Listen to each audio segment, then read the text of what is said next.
আমি সরকার ভুল করলে এটা মিম্বরে দাঁড়িয়ে বলেছি। আমার মুসল্লিরা, আমার এখানে বিভিন্ন তরিকতের মানুষ, বিভিন্ন দলের মানুষ নামাজ পড়ে, এটা আমি জানি, কিন্তু অন্যায়কে অন্যায় বলতে বলেছি আমি। কোরআন হাদিসের কথা আমি এখানে কোনো দলের সামসামি করার জন্য এখানে আমি দাঁড়াইনি। আমি কোরআন এবং হাদিসের কথা বলতে দাঁড়িয়েছি।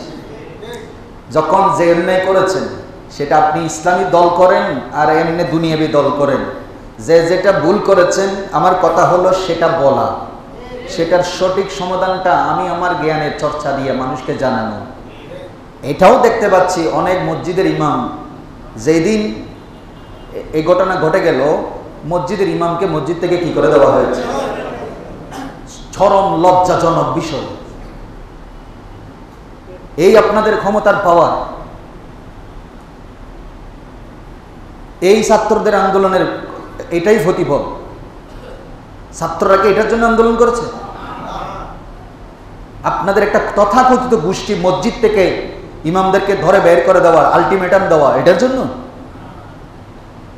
এরকম যদি হতো, আমি সোজা সাপটাই বলছি, এরকম যদি হতো গত সরকারের আমলে ওদের অনেক ইমাম খতিব বিভিন্ন মসজিদে দায়িত্ব পালন করে না, তাদেরকে কি বাইর করে দিয়েছে জনগণ?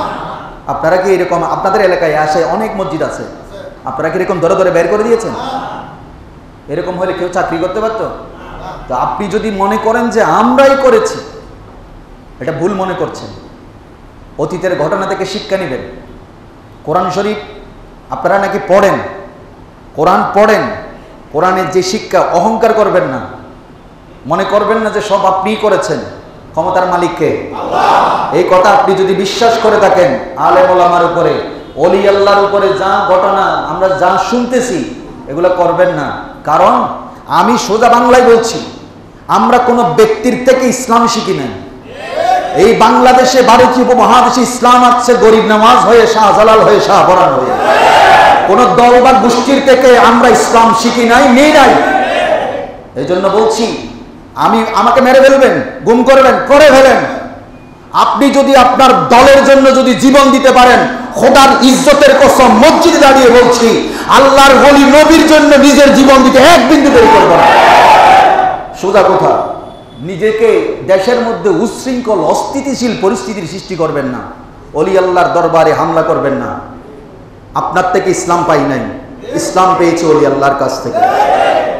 ওলিরা এসেছে বলে মসজিদ হয়েছে। আপনারা এসে কি করেছেন, কি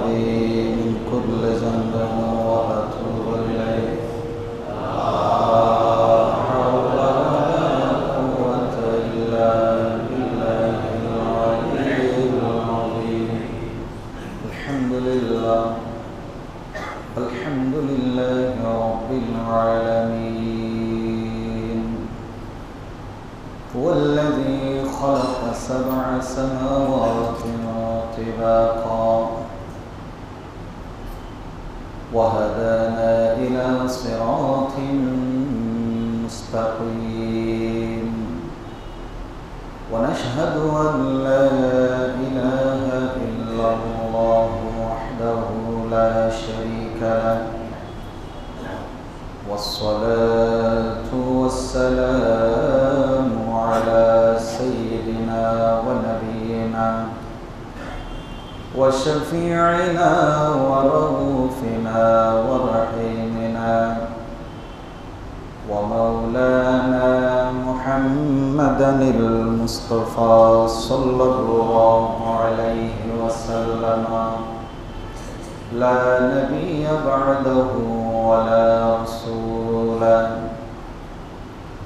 وعلى آله وأصحابه وشهداء محبته وعلماء شريعته وأولياء أمته وعلينا معهم أجمعين.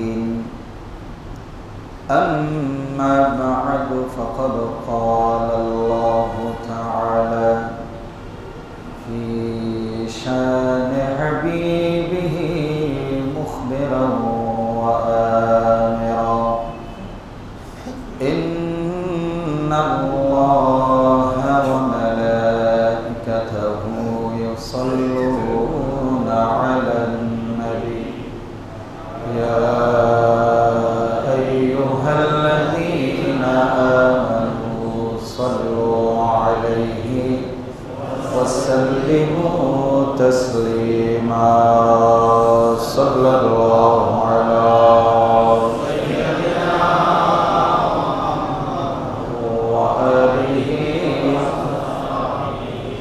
صلى الله على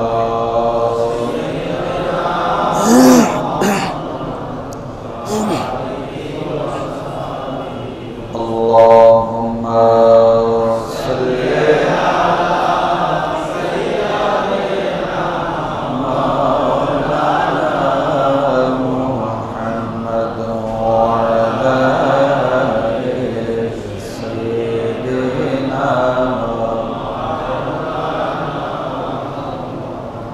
نازنین حضرت حق صدر بدر کائنات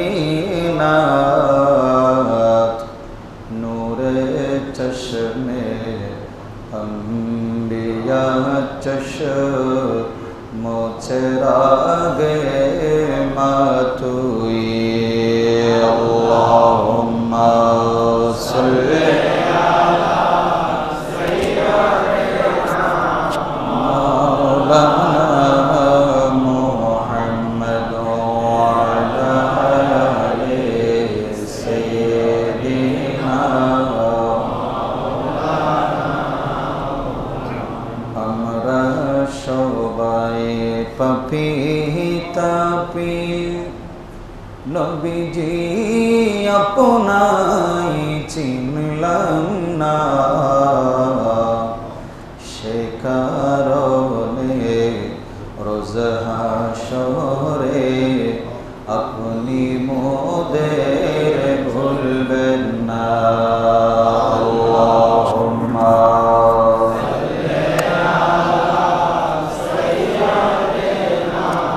মাওলানা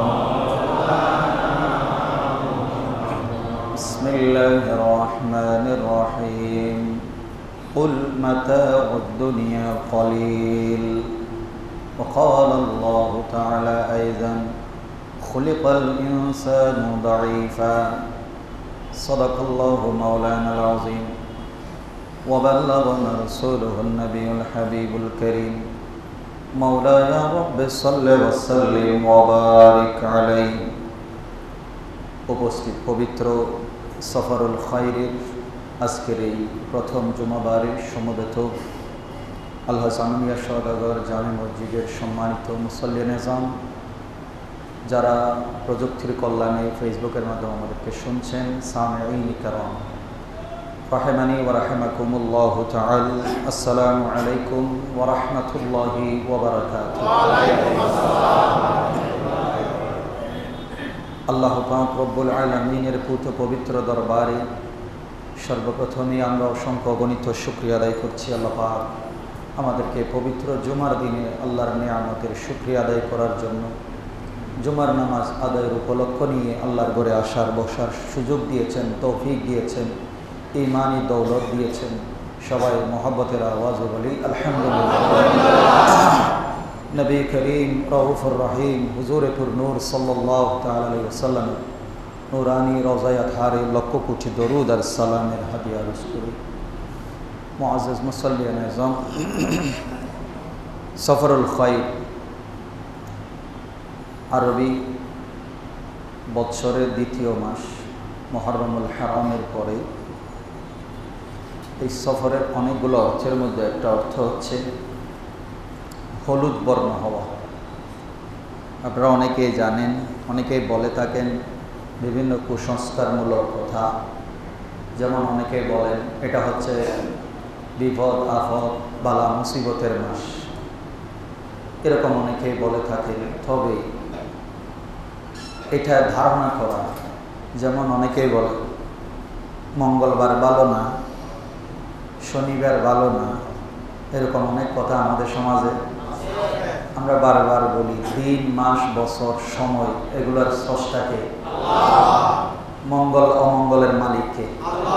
অতএব সফরকে নির্দিষ্ট করে বলা এই মাসেই যত সব বালা মুসিবত আসে, হ্যাঁ হতে পারে ফুকাহায়ে কেরাম মুহাদ্দিসিনে কেরাম কিছু কিছু ঘটনা থেকে এই কথাটা হয়তো কেউ কেউ বলেছেন। যেমন এই মাসে আল্লাহর প্রিয় হাবিব খুব বেশি অসুস্থ হয়েছে, এই জন্য হয়তো অনেকেই বলে থাকেন। যাই হোক, আল্লাহ পাক রব্বুল আলামিন সমস্ত বিপদ আপদ থেকে আমাদেরকে হেফাজত করুন।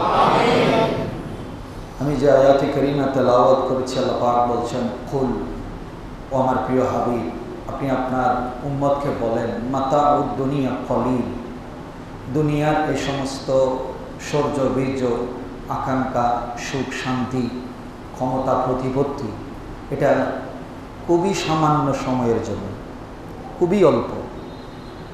আরও একটা মানুষকে জানিয়ে দেন, খুলিকাল ইনসানু দাঈফা, আমি 18,000 আলম সৃষ্টি করলাম, সেখানে হাজার লক্ষ কোটি সৃষ্টির মধ্যে মানুষ অবাক হবেন, আপনি শুনলে অবাক হবেন, সবচেয়ে দুর্বল সৃষ্টি হচ্ছে মানুষ। তার একটা নমুনা বলি আমি আপনাকে। একটা গরুর বাছুর যখন জন্ম হয়, গরুর বাছুর জন্ম হওয়ার পরেই বাইরে কি করে? দৌড় দেয়। দৌড় দেয় না? হয়তো সে একদিন পরে দৌড় দেয়, নয় 2 দিন পরে দৌড় দেয়, অথবা কিছু আছে যে বাইরে হওয়া মাত্রই কি করে? লাফালাফি করে। ঠিক সেইভাবে ছাগলের বাচ্চা। কিন্তু আমরা যারা এখানে বসে আছি, চাই মায়ের পেট থেকে আসা মাত্র দৌড় দিয়েছেন যে এটা কেটে আছেন, একটা হাত চলে গেছে নাই। 2 বছর পর্যন্ত শুধু মার কোলে কোলে, চাচা জ্যাঠার কোলে কোলে গেছে, আসছিও সেভাবে অনেক কষ্ট করে।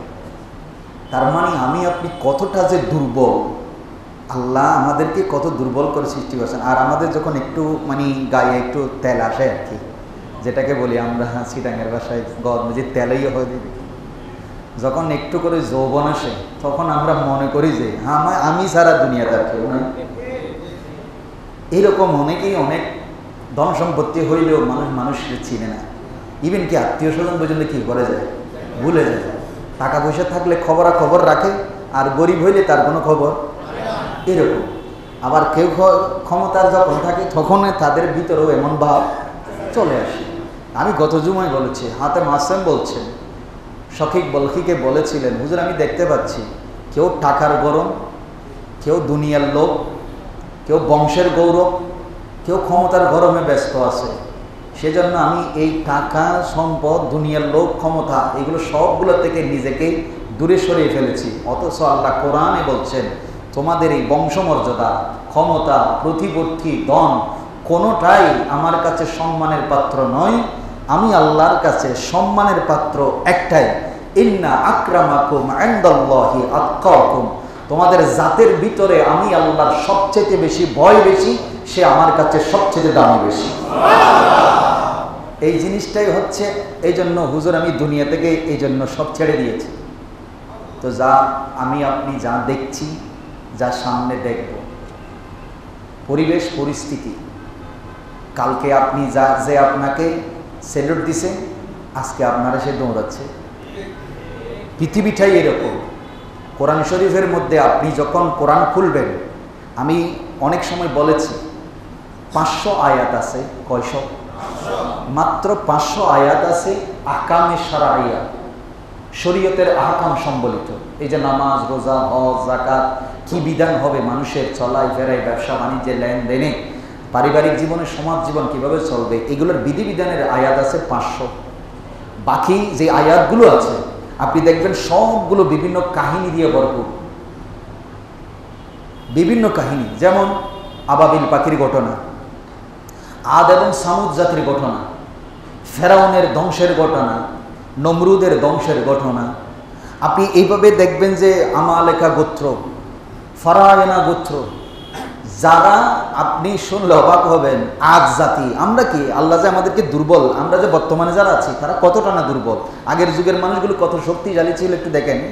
এই যে আদ জাতির কথা আল্লাহ কোরআনে বলেছেন, আদ ও সামুদ যেটা বলেছেন, এই আদ জাতি এত বেশি এক একজন পাওয়ারফুল মানুষ ছিলেন, তারা তাদের মাথার মধ্যে ফাঁকি এসে বাসা বেঁধে সেখানে ডিম পেড়ে চলে গেছে। বুঝতে পারছেন? কিন্তু এত পাওয়ারফুল মানুষ, মানে এই ছোট্ট পাখির বাসা বাঁধা ডিম পাড়া, এটা তার খবরও হয়নি।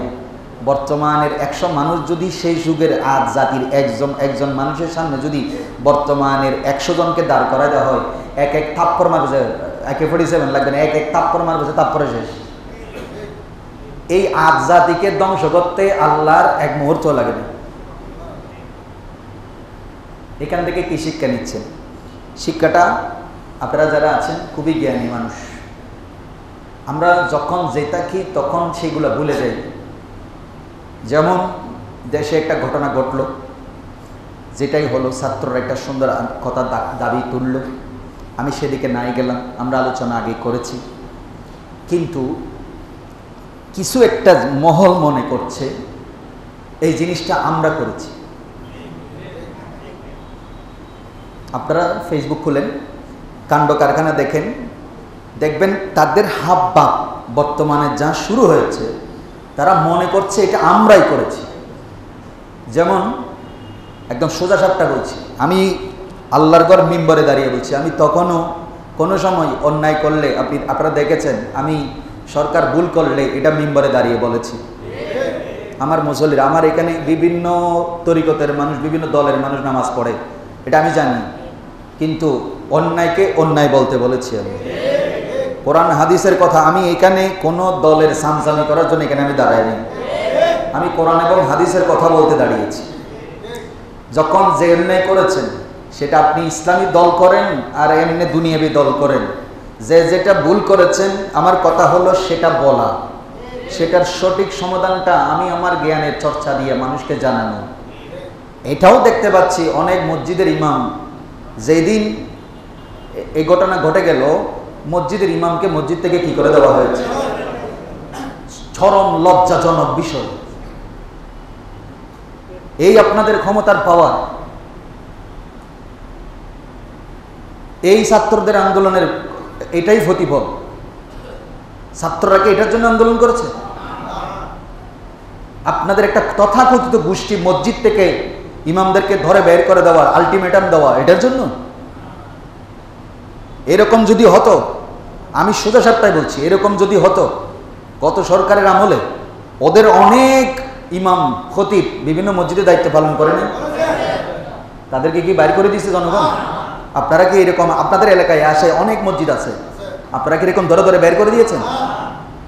এরকম হলে কেউ চাকরি করতে পারতো? তো আপনি যদি মনে করেন যে আমরাই করেছি, এটা ভুল মনে করছেন। অতীতের ঘটনা থেকে শিক্ষা নেবেন। কোরআন শরীফ আপনারা নাকি পড়েন, কোরআন পড়েন, কোরআনের যে শিক্ষা, অহংকার করবেন না, মনে করবেন না যে সব আপনিই করেছেন, ক্ষমতার মালিককে। এই কথা আপনি যদি বিশ্বাস করে থাকেন, আলেম ওলামার উপরে, ওলি আল্লাহর উপরে যা ঘটনা আমরা যা শুনতেছি, এগুলো করবেন না। কারণ আমি সোজা বাংলায় বলছি, আমরা কোনো ব্যক্তির থেকে ইসলাম শিখি নাই। এই বাংলাদেশে, ভারতীয় উপমহাদেশে ইসলাম আসছে গরিব নামাজ হয়ে, শাহজালাল হয়ে, শাহপরান হয়ে। কোন দল বা গোষ্ঠীর থেকে আমরা ইসলাম শিখি নাই, নেই নাই। এই জন্য বলছি, আমাকে মেরে ফেলবেন, গুম করবেন, করে ফেলেন, আপনি যদি আপনার দলের জন্য যদি জীবন দিতে পারেন, খোদার ইজ্জতের কসম মসজিদে দাঁড়িয়ে বলছি, আল্লাহর ওলি নবীর জন্য নিজের জীবন দিতে এক বিন্দু দেরি করবেন না। সোজা কথা, নিজেকে দেশের মধ্যে উচ্ছৃঙ্খল অস্থিতিশীল পরিস্থিতির সৃষ্টি করবেন না, ওলি আল্লাহর দরবারে হামলা করবেন না। আপনার থেকে ইসলাম পাই নাই, ইসলাম পেয়েছে ওলি আল্লাহর কাছ থেকে। ওলিরা এসেছে বলে মসজিদ হয়েছে। আপনারা এসে কি করেছেন, কি শুরু করেছেন? অথচ আপনি নিজেকে যদি মনে করেন আমি ইসলামিক দলের লোক, তাহলে আপনাকে ভাবা উচিত ছিল মক্কা বিজয় হয়েছে, 628 খ্রিস্টাব্দে, 630 খ্রিস্টাব্দে, 622 খ্রিস্টাব্দে আল্লাহ রসুল মক্কা ছেড়ে মদিনায় গিয়েছেন দ্বীনের জন্য। কিসের জন্য? আল্লাহ রসুল 8টি মতান্তরে 9টি বছর মক্কায় আসতে পারে নাই, নিজের মাতৃভূমি চোখে দেখে নাই। আপনি চিন্তা করে দেখেন, এই 8 বছর বা মতান্তরে 9 বছর পরে 630 খ্রিস্টাব্দে যখন মক্কা বিজয় হলো, আল্লাহ রসুল এসেছেন, কাফেররা ভীত সন্ত্রস্ত, মূর্তি ভাঙা হচ্ছে, সবাই আবু সুফিয়ানরা নিজের ঘরে ঢুকে বসে রয়েছেন। আজকে আমাদের আর রেহাই নাই। আপনি কোন দৃষ্টিতে আলেম ওলামার উপরে, বুজুর্গদের উপরে হামলা করতে বসে রয়েছেন? অথচ সেই দিন আল্লাহর রসুল, আপনি ইসলামী দল করেন, আমি অ্যাপ্রিসিয়েট করি, কিন্তু আপনি যে আল্লাহ রসুল কি বলেছেন আপনারা না বলেন আমাদের একমাত্র লিডার হচ্ছে মুহাম্মদুর, তাহলে আল্লাহ রসুল কি করেছেন? বলেছেন শুধু তাই নয়, ক্ষমা নয়, লা তাসরিবা আলাইকুমুল ইয়াউম, কোরআনের কথা। আজকে আমার তোমাদের বিরুদ্ধে কোনো অভিযোগ নাই। আমি শুধু এটুকু বলতে চাই, আল্লাহ রসুল এইটুকু পর্যন্ত বলে দিলেন, আজকে যারা আবু সুফিয়ানের ঘরেও যারা থাকবে, তখনও আবু সুফিয়ান রাদিয়াল্লাহু তাআলা আনহু ঈমান আনে নাই, আজকে যারা আবু সুফিয়ানের ঘরেও থাকবে, আমি রসুল তাদেরকে আমানতের জিম্মাদারি নিচ্ছি। তাইলে আপনি আশা মাত্র শুরু করে দিয়েছেন, এখন আপনি বলবেন গুজব ছড়াচ্ছেন, আপনি বলবেন উস্কানি দিচ্ছেন। আমি কি আমার দেখা আমার ভাইয়ের ঘটনাকে আমি উস্কানি বলতে পারি?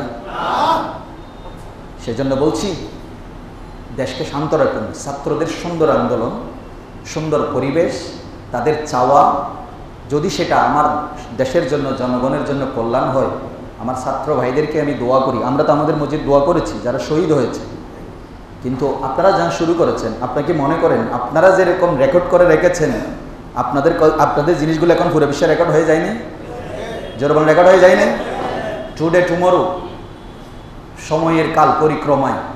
আমি বারবার বলি, কয় বছর শাসন করবেন? আব্বাসীয় বংশ 700 বছর রাষ্ট্র চালিয়েছে, উমাইয়া বংশ 200 বছরের অধিক ক্ষমতা চালিয়েছে। কি মনে করেন নিজেদেরকে লর্ড ভাববেন না? লর্ডকে আরে জোরে বলেন, লর্ডকে। আপনি আমাকে মারবেন, কোনো অসুবিধা নেই, আমি ভয় পাই না, কারণ আমার জীবন যেমন আছে মৃত্যু আছে। সেজন্য বলছি, আমি তো দুর্বল। আল্লাহ নিজেই বলছেন খলিকাল ইনসান দাঈফা। তাই আল্লাহর ওলির দরবারে মাজারে যারা হামলা করেন, বন্ডামি যেগুলো চলতেছে, এগুলোর পক্ষে আমরা কোনো সময় ছিলাম না, এখনো নাই। বন্ডামি বন্ধ করেন, বন্ডামি বন্ধ করেন, এগুলোর পক্ষে আমরা কোনো সময় নাই। আমি আমার পাশে যে একটা মাজার আছে, 4 দরবেশ আউলিয়া, আমি এখানে আসি আজকে প্রায় 10 বছর কাছাকাছি, 9 বছর চলতেছে। এই মাজারে আমরা কোনোদিন কোনো অশ্লীল কোনো কাজ দেখেছি? আমি নিজে সাক্ষী। তো খতমে শেফা হয়েছে, হাজগান হয়েছে, প্রতি মাসে যখন সুযোগ ছিল বুখারী শরীফের খতম হয়েছে, আলোচনা হয়েছে। এগুলোকে শরীয়ত বিরোধী কাজ? তা আপনি কোন দুঃখে মাজার ঘুরে ফেলতে হচ্ছে আপনাকে? একটা কথা মাথায় রাখবেন, আল্লাহর ওলিরা আছে বলেই পৃথিবীতে এখনো রহমত জারি আছে, আপনার আমার কারণে না। আমাদের চরিত্র দেখে মানুষ ইসলাম থেকে দূরে গেছে, আর আল্লাহর ওলিদের চরিত্র দেখে এক নজরে লক্ষ মানুষ ইসলামের ছায়া তলে এসেছে। গরিব নামাজ আমার আপনার মতো এরকম দাঙ্গা হাঙ্গামা করেনি। শাহজালাল শাহফরান, হ্যাঁ, অনেক সময় ইসলামের জন্য যুদ্ধের ময়দানে নামতে হবে। কার বিরুদ্ধে নামবেন? কার বিরুদ্ধে নামবেন? এটাও জানার বিষয়। হককে হক বলবেন, অন্যায় করেছে যে তার শাস্তি দিবেন। আমি যেদিন ঘটনা ঘটেছে, ছাত্র ভাইদের দোয়া করার পরে তাদের যে একটা সুন্দর চিন্তা ভাবনা, এটাকে অ্যাপ্রিসিয়েট করে আসার পরে বললাম, আপনারা যে এই যে থানাগুলো, এই ডবল মোরিং থানা, আমি আমার পাশে যেটা সদরঘাট থানা, তারপরে আপনার কোতোয়ালি থানা, বাংলাদেশের প্রায় 400-র অধিক থানাগুলো সব ভেঙে ফেলেছে। এখন আপনারা এখানে যারা আছেন, কোন দল করেন আমার দরকার নেই, জিনিসপত্রগুলো নিয়ে গেছে। আচ্ছা, কোনো ভালো ছাত্র যারা এই ধরনের আন্দোলনে ছিলেন, তারা কি কোনোদিন এই কাজ করতে পারে? আপনার বিবেক কি বলে? আপনার বিবেককে প্রশ্ন করে, কোনো ছাত্র এই ধরনের দাঙ্গা হাঙ্গামা করতে পারে? করে না। কারা করেছে? আমি নিজের চোখে দেখেছি। আমাদের দেশের মসজিদের মুসল্লি দাড়ি টুপি বা মাথার টুপি দিয়ে অজু করে মসজিদে মুসল্লি আসেন, হ্যাঁ? আপনারা সবাই মুসল্লি না? এখন খেয়ে জুতা চুরি করতে আছে, এটা আপনি জানেন? আছে, জানেন? তো এখন ছেলেদের ছাত্রদের মাঝেও এরকম কিছু স্টুডেন্ট লেভেল লাগাই কি করে গেছে, ঢুকি গেছে। এর কি আন্দোলনে চিনতে, এর কি কোনো কথার জন্য গেছে? এ গেছে কি জন্য? এই সুযোগে আপনি যে মোবাইল দিয়ে ভিডিও করতেছেন, মোবাইলটা টানি নিয়ে যাওয়ার জন্য। এই মিছিলের মধ্যে আপনার জুতাটা খুলে গেলে সাথে সাথে পকেটে ঢুকে ফেলার জন্য।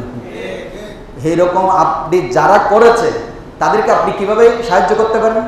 আমি যখন বললাম আপনারা দেশের সম্পদ নষ্ট করবেন না, এটা আজকে ওনারা করেছে, কালকে এসে আমার ভাই এই তো বসবে, বসবে না? এখন বাংলাদেশের পুলিশ প্রশাসন বর্তমানে থানায় একজনও নাই। আসবে কেমনে? ওরা এখন বসবে কোথায়? আমি ধরে নিলাম যে যারা অপরাধ করেছে তাদের বিচার করেন, 100% বিচার করেন, অপরাধী। এক্ষেত্রে আমার কোনো কি নেই, দ্বিমত নেই। কিন্তু সবাই কি অপরাধ করেছে? আপনি যে সবগুলো থানা এভাবে ঘুরাই ফেললেন, এগুলো এখন কার টাকা দিয়ে হবে বলেন তো? এই কথা যখন আমি বলেছি, এইরকম অন্য কোনো দলের কোনো ব্যক্তি বলছে হুজুর সুন্দর বলেছে, দেশের সম্পদ কেন নষ্ট করবে? এগুলো তো আমাদেরই সম্পদ, আমরা তো দেশের জন্য সব কিছু করছি। কিন্তু ইসলামী দলের কোনো এক ব্যক্তি মসজিদ থেকে বের হয়ে আমহু তামহু শুরু করেছে, হুজুরের এগুলো কি বলার দরকার ছিল, এই বলার দরকার ছিল। আমি হই এতদিন কষ্টকর ডেকে মাথা লুকাই আসিল দেয়, হ্যাঁ, মাথা ফেডের ভিতর ঢুকে রেখে দেয়। এখন সুযোগ পাই তো মাথায় একবার ডাইরেক্ট উর্মিকে তুলি ফেলে। কি মনে করেন আমরা কি এরকম ভয় পাই বলে মনে করেন? এরা মনে করে যে সুন্নিরা মনে হয় কি ভয় পাই। বাইরে জীবন আপনারটা দলের জন্য, আমারটা নবীর জন্য। একদম বুকে হাত রেখে বলছি, আমারটা নবীর জন্য, কোন দলের জন্য আমি জীবন দিতে রাজি না। আমি যেটা সাপোর্ট করি, আমার কোনো ব্যক্তিও যদি কোনো অন্যায় করে, আমি অন্যায়কে অন্যায়ই বলবো। আপনারা নিজেরা অন্যায় করলে, যেমন কোনো এক মসজিদে শুনলাম, আল্লাহ মাহবুদ ভালো জানেন, শুনলাম তবে সত্যতা প্রমাণ পেয়েছি, উনি কালেমা নিয়ে আমরা একটা তকরির করেছি না, লা ইলাহা ইল্লাল্লাহ মুহাম্মাদুর। ওরা কালেমা শুধু বলতে চায় যে লা ইলাহা ইল্লাল্লাহ এবং মুহাম্মাদুর রাসূলুল্লাহ একসাথে লাগাইলে শিরিকের ফতোয়া দিছে, এরকম হুজুর আছে না? কোন এক মসজিদের খতিব সাহেব এটা আলোচনা করার কারণে ওনার চাকরি চলে গেছে। কিরে ভাই, ভুল ধরাই দিছে, কালেমারে জুদা করতেছে, এটা দেখাই দিছে শুধু দলপ্রীতি ইমানের। আমি আপনাকে বলি, বা আগেও বলেছি, এখনো বলছি, দল আগে না দেশ আগে? জোরে বলেন, দল আগে না দেশ আগে? দেশ আগে। দেশ আগে না ইমান আগে?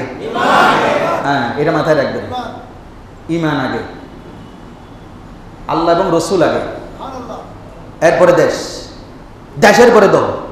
দল যদি দেশের কথা বলে, দল যদি দিন ইসলামের কথা বলে, ন্যায়ের কথা বলে, সত্যিকারের নবী প্রেমের কথা বলে, তখন আপনি তার পক্ষে থাকবেন। তাহলে এই সময় যদি মারা যান, শহীদের মৃত্যু পাবেন। আর শুধু নিজের দলের ব্যক্তির পছন্দের কথাকে সার্টিফাইড করতে গিয়া আপনি যদি জীবন দেন, খোদার কসম আপনি কোনোদিনও শহীদ নন। শহীদ কাকে বলে সংজ্ঞা শিখে নেন। দেশের জন্য রক্ত দেন, শহীদ। ন্যায়ের পক্ষে কথা বলেন, শহীদ। আগুনে পুড়ে পরে যদি মারা যান, শহীদ।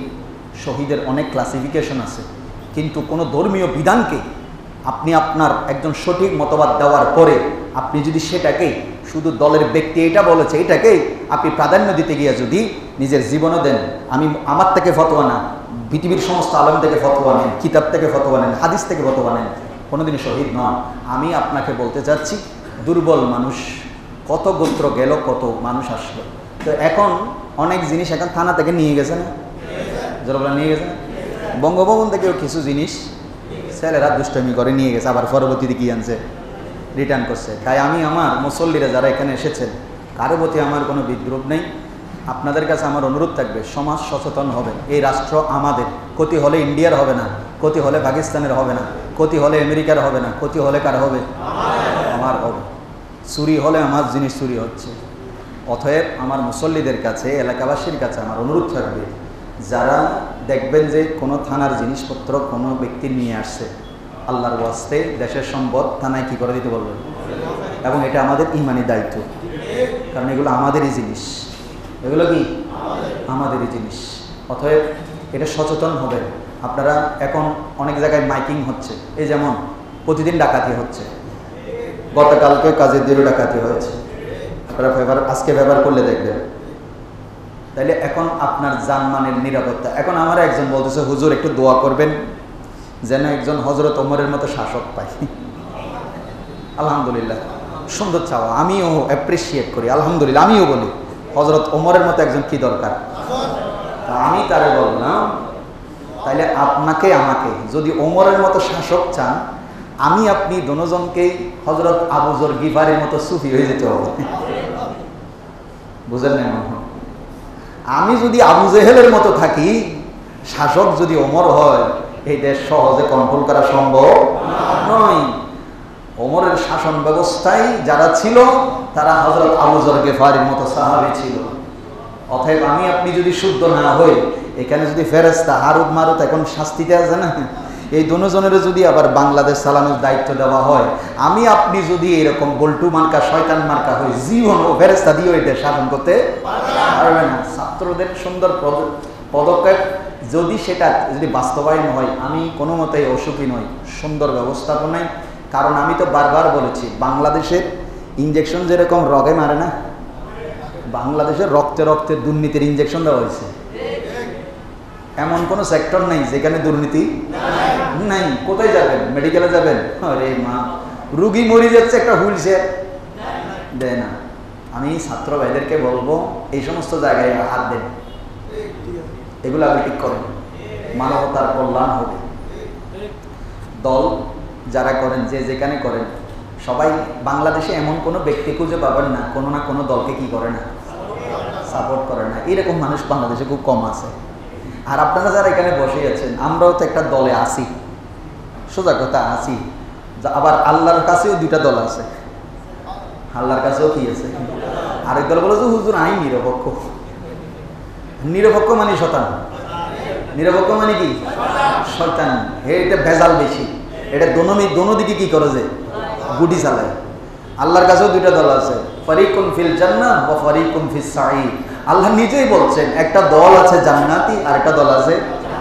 তো আল্লাহ যদি নিরপেক্ষ হয়, আমার কথা সোজা, আল্লাহ যদি নিরপেক্ষ হয়, বান্দা সব কার? জোরে বলেন, বান্দা সব কার?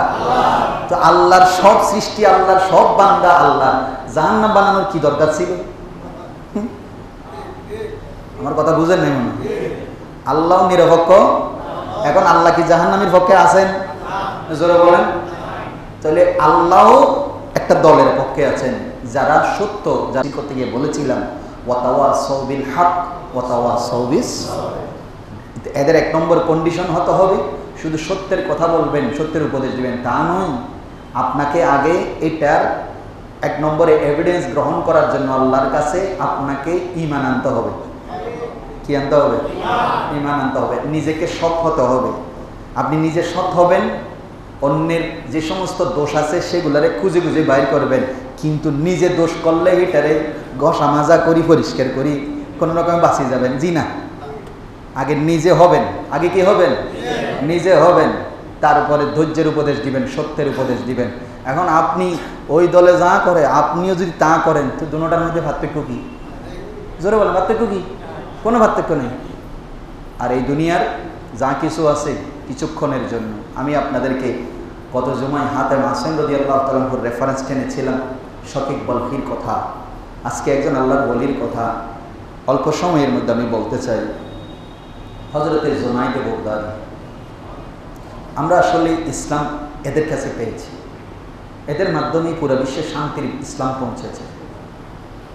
হযরতে জুনাইদ বাগদাদী রাদিয়াল্লাহু তাআলা আনহু, ওনার মুর্শিদ হযরতে সিররি শক্তির উনি হঠাৎ করে রাত্রে, গভীর রাত, ওনার মনে উঠলো যে আমি বাগদাদের শাওনাজিয়া মসজিদ যেটা আছে সেখানে যাব। সেখানে গেলেন, দরজায় গিয়ে দেখতেছে গভীর রাত, কোনো মানুষ নেই। দরজায় গিয়ে দেখতেছে এক ভয়ঙ্কর আকৃতির মানুষ দাঁড়িয়ে আছে। হযরতে জুনাইদ বাগদাদী দেখে একটু ভয় পেলেন। তখন বলে যে মসজিদের দরজায় আপনি কে? বলে আমারে চিনলেন না? যারা দেখার জন্য আপনি ফরিয়াদ করতেছেন। বলে যারা দেখার জন্য মানে? হযরতে জুনাইদ বাগদাদী আল্লাহর কাছে বলেছে, আল্লাহ আমাদের বাবা আদমকে যে কি করেছে, ধোঁকা দিয়েছে মা হাওয়াকে, আল্লাহ এই ইবলিস যদি আমি একবার দেখতাম, উনি আল্লাহর কাছে ফরিয়াদ করেছে। তখন বলে যে যারকে দেখার জন্য আপনি আল্লাহর কাছে বলছেন। বলে ও ইবলিস? বলে যে হ্যাঁ। তো তুমি মসজিদের দরজায় কি? বলে আপনাকে কিছু নসিহত করতে আসলাম।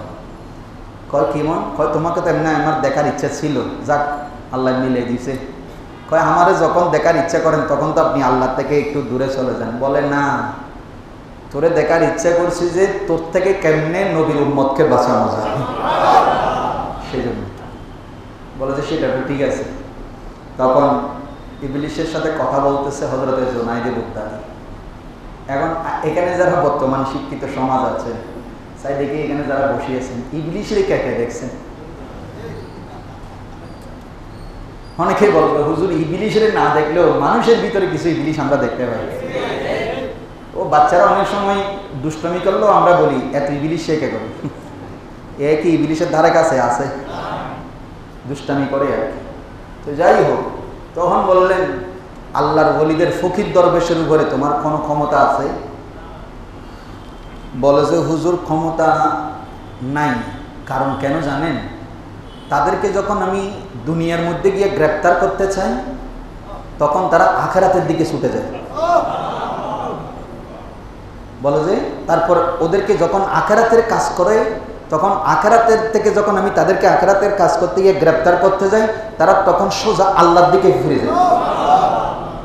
এই জন্য আমি তাদেরকে কোনো মতে কি করতে পারি না, গ্রেপ্তার করতে পারি না। এখন আপনি বলবেন এটা কেমনে? উদাহরণ কি? আপনি ব্যবসা করতেছেন, ভালো করে শুনুন, ব্যবসা করতেছেন, আপনি জানেন যে জিনিসটা ভিতরে ভালো না, ভিতরে আপনারা খেয়াল করলে বুঝবেন। তো বিভিন্ন মোসাম্বি, আপেল, পেয়ারা কেনার সময় আমরা যতই বলি যে ভাই আমি ধরবো না, তুমি কি করো, নিজের হাতে কি করি দাও, এটা কোনো না কোনো ছলে বলে ওই যেগুলো ফসে যাচ্ছে এখান থেকে একটা কি করে দিবি। আমি কি ভুল বলছি মনে হয়? এটা আমি ভুল বলছি, আপনাদের ক্ষেত্রে না হইতে পারে, কিন্তু আমার ক্ষেত্রে অনেকবার হয়েছে। হুজুর মানুষ দেখছে, বলে যে হুজুর অনারও ঠকাইতেন না, এটা ফেরেশতা। মানুষের সাথে করলেও আপনার সাথে। তো আমিও ভালো মানুষের মতো আমি বললাম দেখো পাল্লায় কম দিও না, 2 নম্বরই করিও না, টাকা দরকার হইলে 5 টাকা বেশি নাও। তারপরও ঘরে গিয়ে বউয়ের বকনি শুনতে হয়েছে। মানে কি বলছে, জিনিস লইতে সাই মলো না, এখন কারে বিশ্বাস করবে?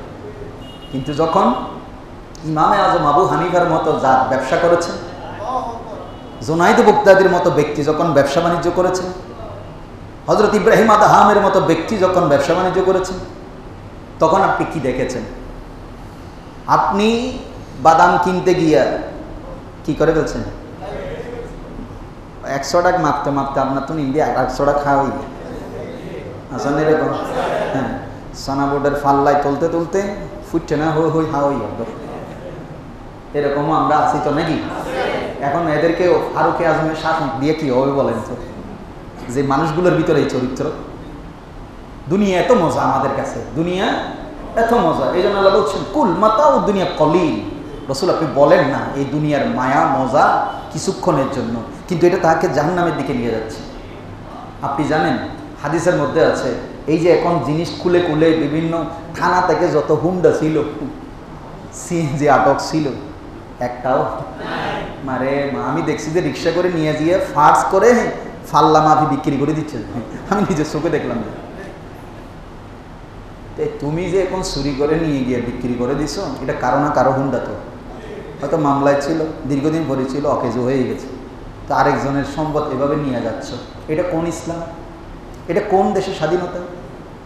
এগুলো বললে বলে যে হুজুর হুন তো কি কইতাম সোজা বাংলায় হদ হুজুর হুন তো আওয়ামী লীগের দালাল হদে সরাইয়ে হদে সরাইয়ে জিতে চুরি করে লগিয়ে আইন হইকে আর দোষী কি পাকিস্তান থেকে চুরি করে আনছো জানেন? এটা না ইন্ডিয়া থেকে চুরি করে নিয়ে আসছো? কোথেকে চুরি করছো?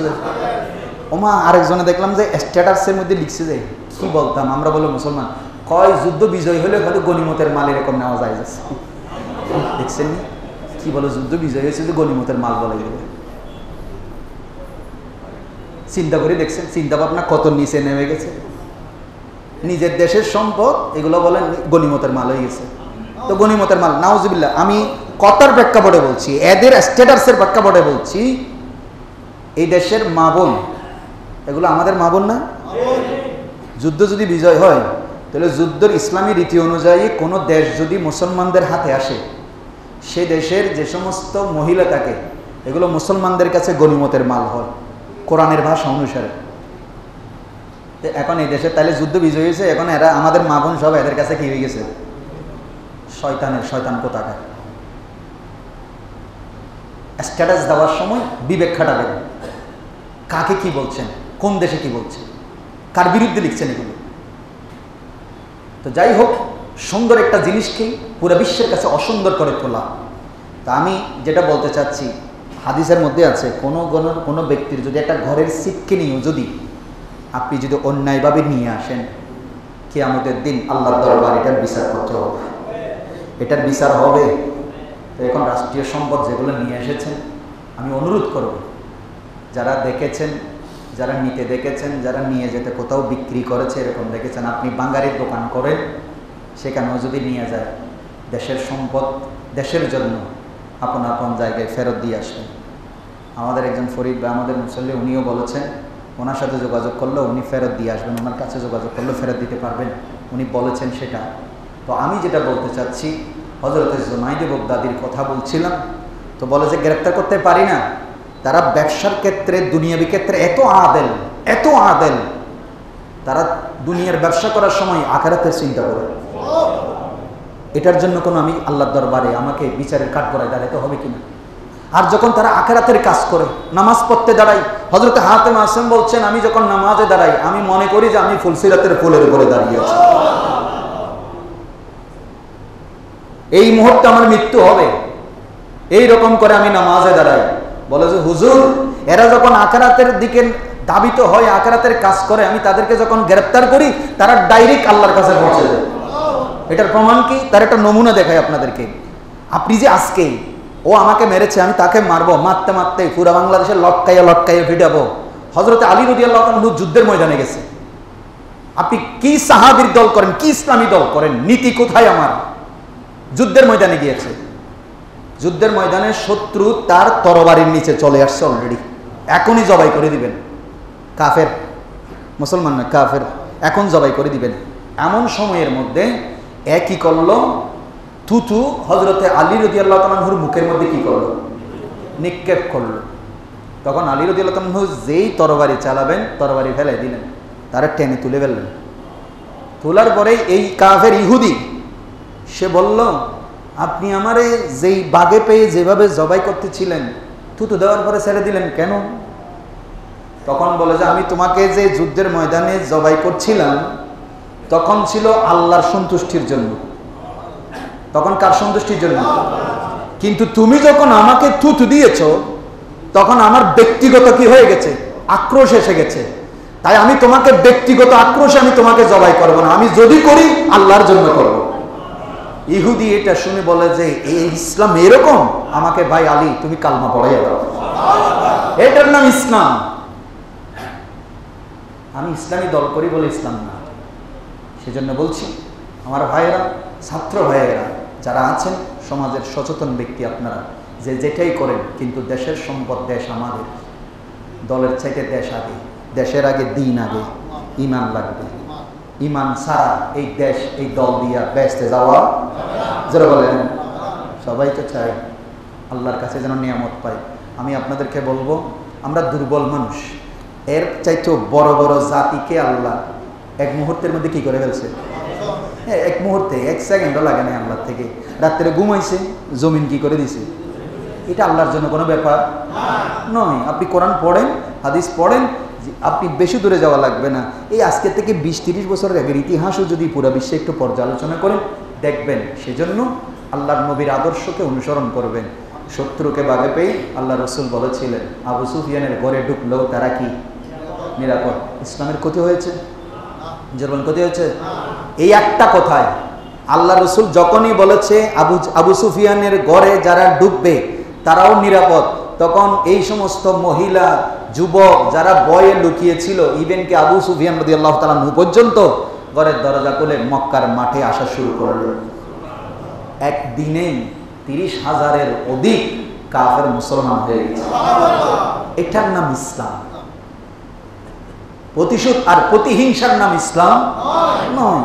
আল্লাহর ওলি যাদেরকে আজকে আপনারা মাজার ভাঙার পরিকল্পনায় নেমেছেন, একবার ইতিহাস আলোচনা করে দেখেন তো, আপনার কাছে কয়জন মুসলমান হয়েছে আর শাহজালাল দিয়ে কয়জন ইসলাম গ্রহণ করছে? শাহ বদর দিয়া, শাহ মহসেন আউলিয়া দিয়া কয়জন ইসলামের পথে এসেছে? আপনার মাধ্যমে কয়জন এসেছে?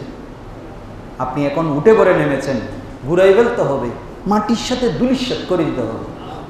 আপনার মিশন যদি এটা হয়, আমি আবার বলছি, আমি জীবনের মায়ার অনেক আগেই ভুলে গেছি এগুলো, সোজা কথা।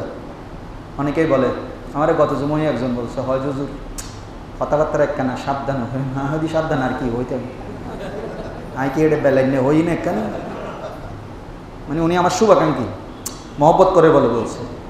আমি বললাম, আমাকে যদি তরবারির নিচেও ইমাম হোসাইনের আলোচনা করলাম সারা মাস ধরে, ইমাম হোসাইন কি তরবারির নিচেও কি একবারও বলছে ভাই সীমার আমারে মাফ করে দে, আমি এজিদের হাতে কি রাখবো? এই কথা আমি ভুলও বলতে পারি না যদি আমি হোসাইনি দাবি করি, সোজা কথা।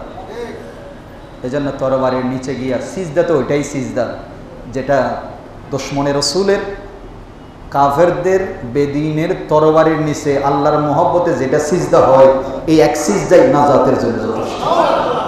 ব্যাস এতটুকুই। আল্লাহর ওলিদের ঘটনাগুলো আমরা এই জন্যই শুনছি, ওনাদের মাধ্যমে ইসলাম এসেছে। তাই আমি সবার প্রতি সজাগ দৃষ্টি রাখার অনুরোধ করব। আপনার আশেপাশে আপনারা নিশ্চয়ই সুন্নি মুসলমান, শান্তিপ্রিয় মুসলমান। আল্লাহর ওলিরা কোনোদিন অশান্তি সৃষ্টি করে নাই। আপনি কোন দল করেন সেটা বড় কথা নয়, আল্লাহর ওলির শানে যেন কোনো আঘাত। মসজিদ মাদ্রাসায় আপনি যদি, আরে ভাই লোক দেখানোর জন্য মন্দির পাহারা দিচ্ছেন, দিচ্ছে না? অমুক অমুক মাদ্রাসার ছেলেরা কি পাহারা দিচ্ছে, অমুক দলের ইসলামী দলের ছেলেরা মন্দিরে পাহারা দিচ্ছে, তো মাজারে কি দোষ করছে তোমার? ইসলামী দল ওই মন্দির পাহারা দিতে, কিন্তু জীবের মাধ্যমে বাংলাদেশে ইসলামের নেই, ইবারে ভাঙ্গি ফেলে বেশি তো গিয়ে, তো মন্দিরের মাজারে না হয় আমরা জিয়ারত করি আর কি, ঠিক না? জিয়ারত করি, মন্দিরে কি হয় দেখো নিয়ে। ওই যে উদাহরণ একটা দিই, মোজ লম্বা হয়ে গেছে, খাচ্ছে মদ, ফতোয়া জিজ্ঞেস করতেছে, মোজের মধ্যে বাজলে বুঝেন না মনে মকরু হবো কিনি, মোজের মধ্যে মোজ বিজানো ফানি গেলে কি হয়? মকরু হয়। খাচ্ছে কি? মদ। খাচ্ছে কি? মদ। মন্দির ভাড়া দিচ্ছে মানুষকে দেখানোর জন্য, আর আল্লাহর ওলির মাজারের মধ্যে বোমা মারি রাত্রে গিয়া কুড়াল নিয়ে সেটা ভাঙিয়ে দিচ্ছে। আমার কথা হইল, বন্ডামি হইলে সেটা বন্ধ করো। আমরাও আরো একটা কথা বলি, সত্য কথা, যেটা বাস্তব কথা, কিছু মনে করবেন না। আমার মামারা মসজিদে দায়িত্ব মতোয়াল্লির আছেন মাজারের মধ্যে, ওনারা সবসময় আলেম ওলামার সাথে উঠা বসা করেন। হাশিম সাহেব হুজুর, নইমি সাহেব হুজুর, এই যুগে যত যত বড় আলেম আছে সবার সাথে ওনারা সবসময় টাচে থাকেন।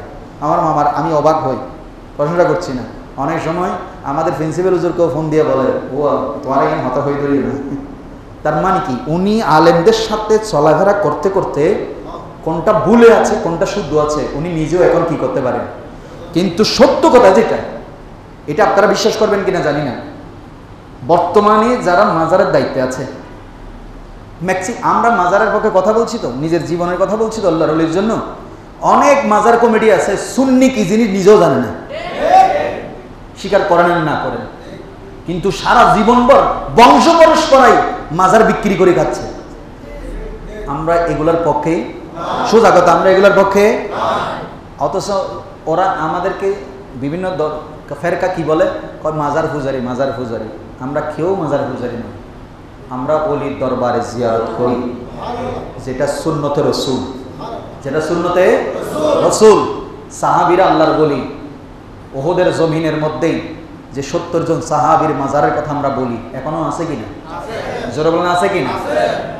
এখনো এখানে আল্লাহ রসুল প্রতি বছর এবং প্রায় সময় গিয়ে আল্লাহ রসুল নিজে কি করতেন? তো আল্লাহ রসুল নবী হয়ে সাহাবীদের মাজারে গিয়ে জিয়ারত করে নেন, এবং আল্লাহ রসুল বলেছেন আল্লাহ ফাজুরুহা, তোমরা বেশি বেশি কি করো, জিয়ারত করো, কারণ এখানে গেলে মৃত্যুর কথা স্মরণ হয়ে যাবে।